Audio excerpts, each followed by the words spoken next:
While most of Europe's property prices have soared beyond reach, there is one stunning corner where homes remain surprisingly affordable.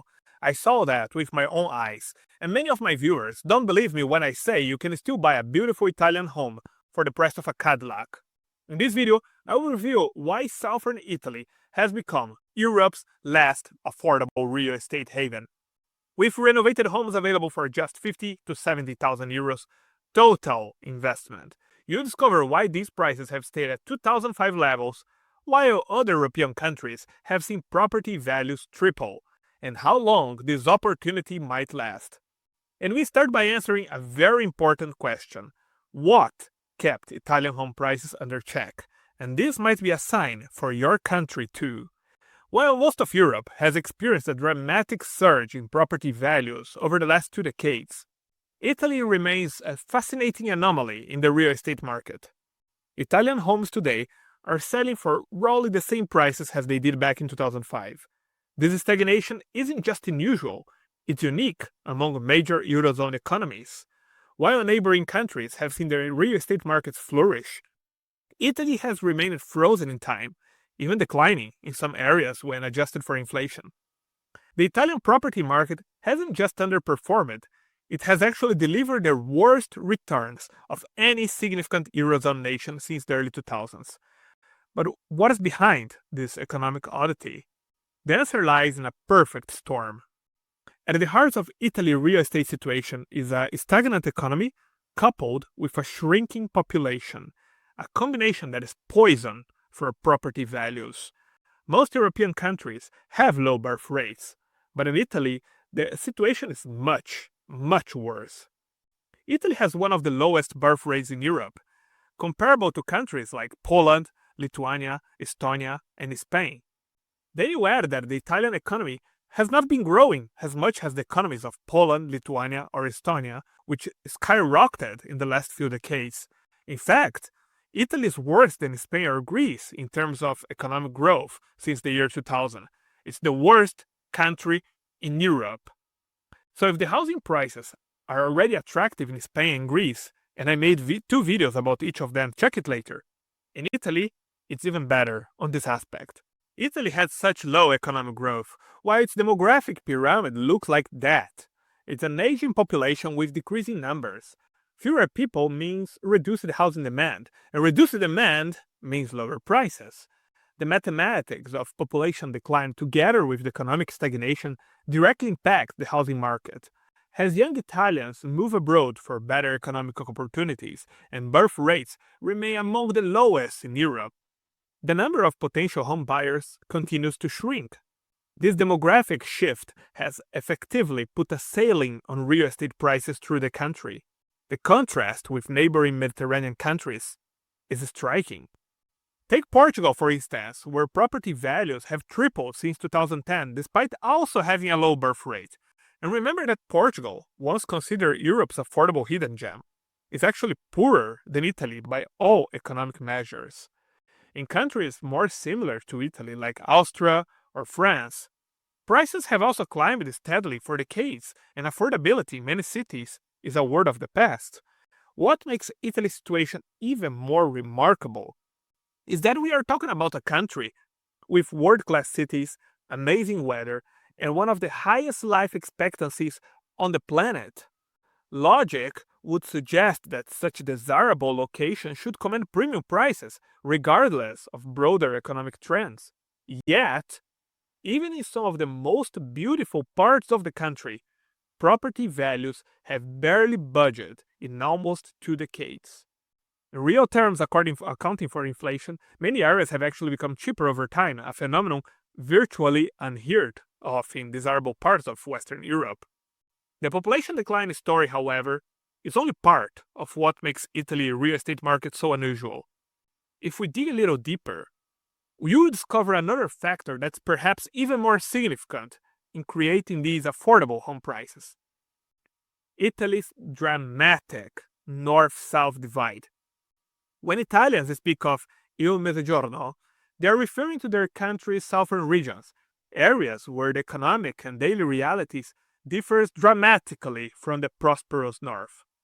And the curious thing is, If you ask a northern Italian about the south, he might tell you that southern Italy is another Italy. Is that true? Maybe, yes. Others say that northern Italians look down on southern Italians, and that might be an exaggeration. This is what an Italian told us about these southern-northern rivalries. Open quote, Italy is a young nation with a long history of internal divisions, fiercely independent states, and plenty of local rivalries is still felt to this day. If people from Pisa and Livorno still don't particularly like each other, despite being 70 miles away and having a similar cultural background, you can easily see why a Sicilian and Venetian don't really feel close. End quote. A southern Italian told us that, end quote, we are poorer, we have emptier pockets, but bigger hearts. End quote. But the differences here go beyond lifestyle, culture, and habits. Things that we'll cover in a few minutes because the most striking are the differences in housing prices. This isn't just a small price variation. We are talking about a financial canyon so vast that identical properties can cost 3 to 4 times more in northern regions than in the south. Let me put that in perspective. The money for a 400,000 apartment in Milan, 400,000 euros, which is far from luxury housing there, could instead buy you a spacious villa with extensive land in Calabria or Sicily. In Calabria, 50,000 euros gets you a home. In Milan, it gets you a parking spot and a middle finger from the landlord. This isn't just a minor cost difference, it's an entirely different value proposition. Why does this massive price gap exist? For starters, investment in Italy has historically concentrated in the north, creating a self-reinforcing cycle. Northern regions like Lombardy and Veneto have a well-developed infrastructure, fast trains, multiple airports, and extensive highways, while southern areas have been left behind, with fewer services and less development. The economic foundation tells the same story.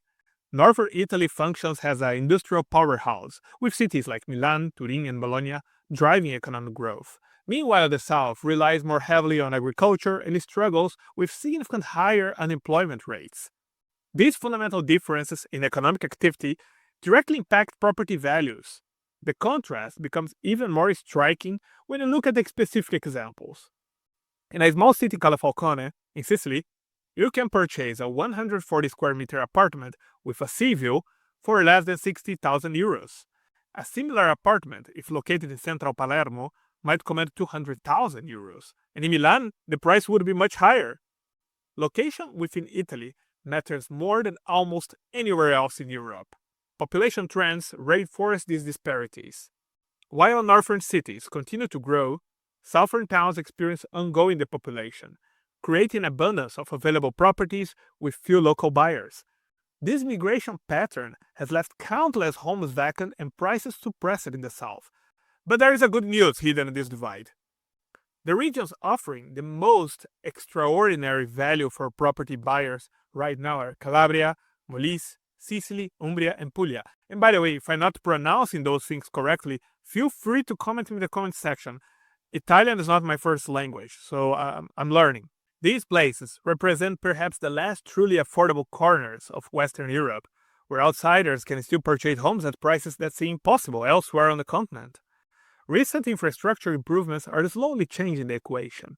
Transportation upgrades and better internet activity are making these southern regions more attractive to expats who can bring their work or retirement funds from higher-cost countries, while locals might prefer the economic opportunities of the north.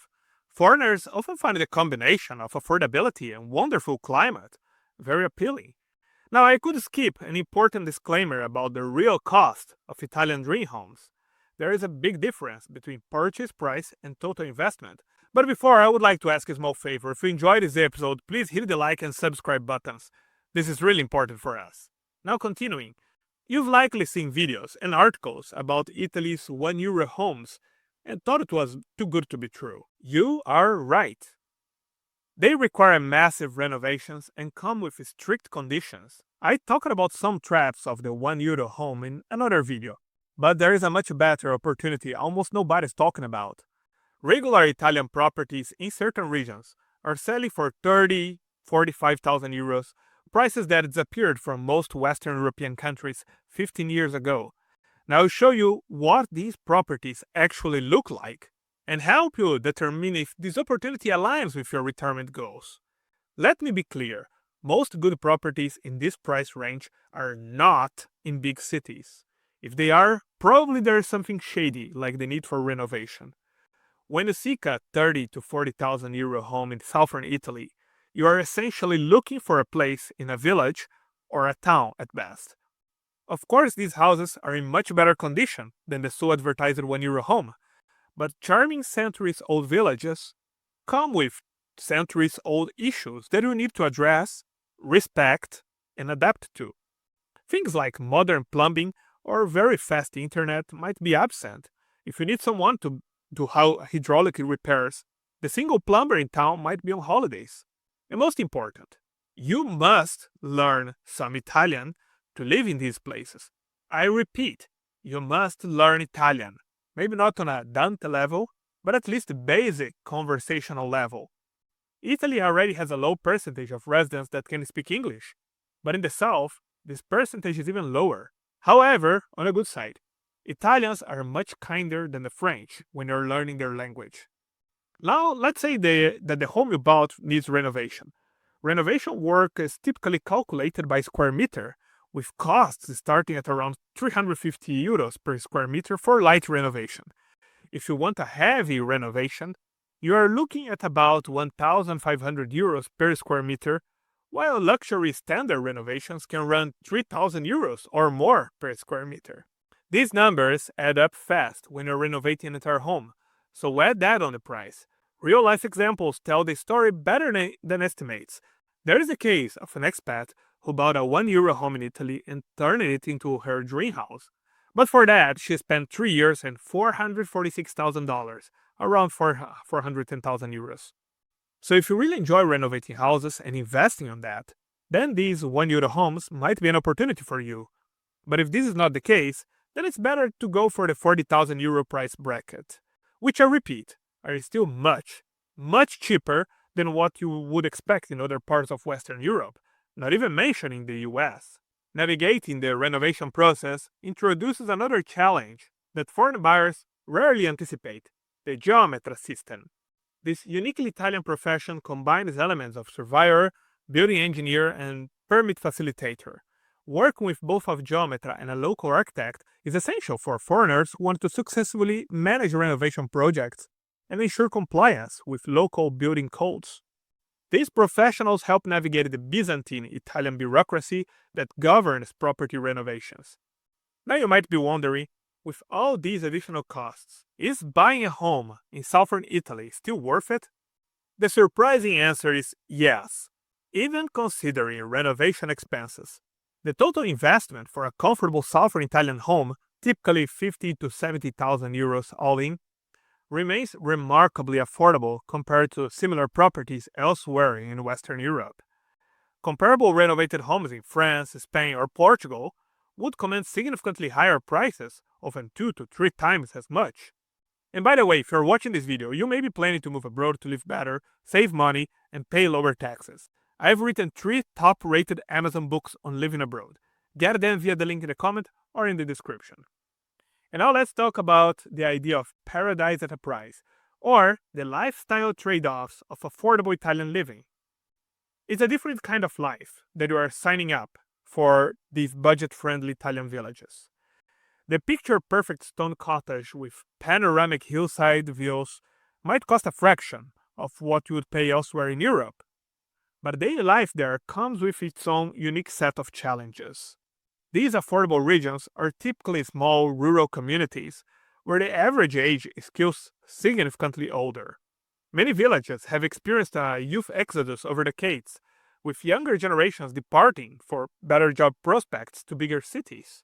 One resident gave us a blunt reality check, open quote: "You are not going to be walking to the local cafe for coffee or a glass of wine. The cafe closed a decade ago and is boarded up," end quote. Healthcare access represents one of the most significant practical concerns. Often rural areas lack nearby hospitals, forcing residents to travel considerable distance for medical treatment. That makes it essential to analyze how far the town you are considering is from a larger southern Italian healthcare center. I mean cities like Bari or Palermo. A reliable means of transportation isn't just a convenience in these small cities, it's an absolute necessity. Public transit in small towns is often limited or non existent, making car ownership an almost essential thing. Expats commonly report needing to drive 15, 20 kilometers just to reach amenities like a supermarket. For those accustomed to neighborhoods with all services at their fingertips, this adjustment can be jarring. Internet connectivity presents another potential hurdle. While some villages boast surprisingly solid connections, others struggle with reliability issues that might complicate remote work arrangements or staying connected with family abroad. Before you close this video thinking I've painted too grim a picture, let me balance the scales. Southern Italy offers remarkable compensation for these inconveniences. The Mediterranean climate brings abundant sunshine year-round, which not only lifts spirits but can alleviate health conditions like arthritis. The regional diet, rich in fresh produce, olive oil, and seafood, contributes to Italy's famous longevity statistics. This lower pace fosters deeper community connections once you integrate. And another positive thing about southern Italy that is extremely attractive is the much lower taxes if you live in a city with less than 20,000 residents. I made an entire video explaining how that works, and it's really cool. So for many expats who have made the leap, the trade-offs ultimately prove worthwhile. The dramatically lower cost of living stretches retirement savings further, the absence of urban stressors, traffic, noise, crime, creates space for a more contemplative existence. In choosing these affordable Italian towns, you are not just buying a home, you are investing in a fundamentally different relationship with time and health, and in some cases, lower taxes.